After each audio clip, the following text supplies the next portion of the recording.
What exactly is a mascot? Well, they do this, a lot of this, and sometimes even this. Mascots are an interesting species, far from endangered, but sometimes putting enemies in danger.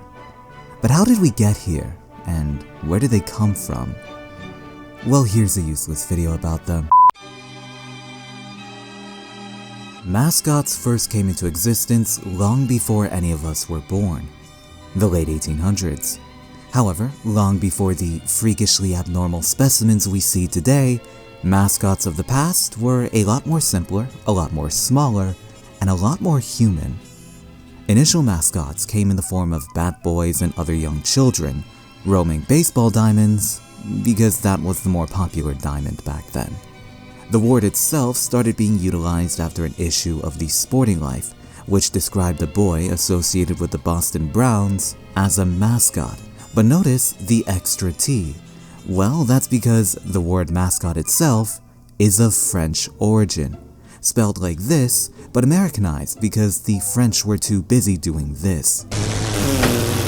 And then came the firsts, such as the first animal to be dubbed a mascot, a random-ass goat.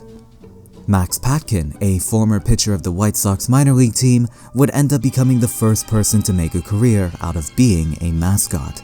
He gained notoriety after serving up a meatball to Joe DiMaggio, before following DiMaggio as he trotted the bases, while Patkin made weird faces along the way and also mocked his strut. Patkin didn't get socked in the face, but he was labeled a clown. The Clown Prince of Baseball. People just loved his shtick, and he would become one of the most beloved and popular figures for nearly 5 decades. Now, you've probably noticed that most of these early mascots are either full-on animals or full-on human beings. And things stayed that way, until one day when this guy decided to draw a baseball player with a big-ass baseball for a head, which garnered enough attention to make him real, which caused this baseball to get a wife, and the team to print money.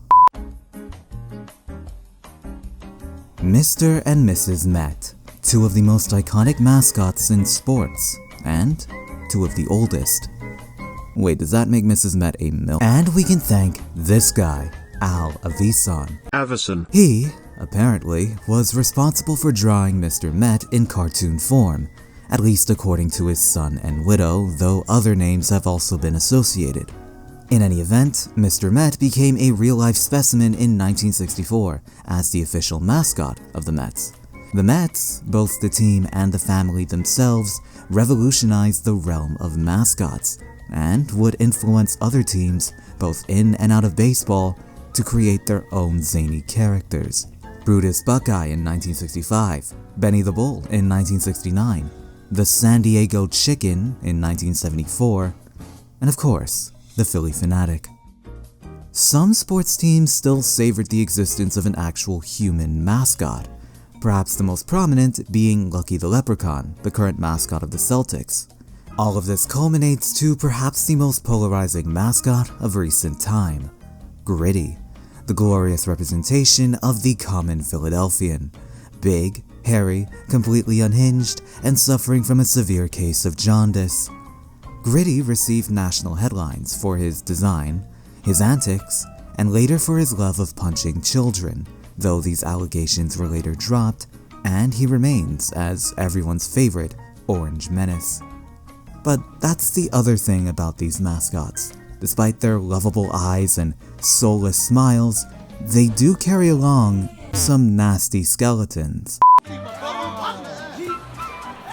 Mr. Met received substantial notoriety in 2017 after he flipped the bird to a heckler, which is interesting considering he actually has 4 fingers and thus was not technically flipping the bird. Still, Mr. Met was disciplined for his actions, and by Mr. Met I mean the guy who played him. Another, more nefarious story was the time a mascot killed another mascot.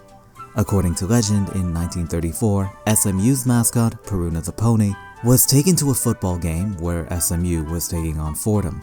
In attendance was Fordham's very own mascot, a ram. The game itself doesn't matter, but what does was Peruna head-kicking the ram. till it died. Of course, it also works both ways. Fans, managers, and even players can sometimes lose their cool. Robin Lopez and Tommy Lasorda are two notorious examples. Two men who, for some reason, decided to assault almost every opposing mascot they could encounter.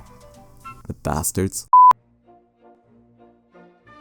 In any event, mascots have evolved over time, their appearances differing from decade to decade.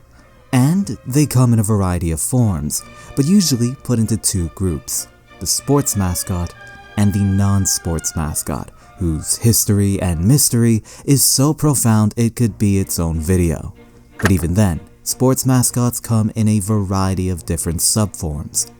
The human, the animal, the anthropomorphic animal, the creepy-looking baby, the sad one, the really sad one, the blind one, the best one, the icon, the criminal, the murderer, the one that gave up on life, and everyone's favorite mascot, the one that doesn't exist. Whether they look like humans, or animals, or anything in between, mascots are an integral part of the sporting experience, used to entertain, abused by the ones with plenty of disdain, and sometimes even being complete menaces to society. And thank goodness for that, because no matter the type or the species, mascots are just fun, and they're far from useless. Unlike this video. But thanks for watching.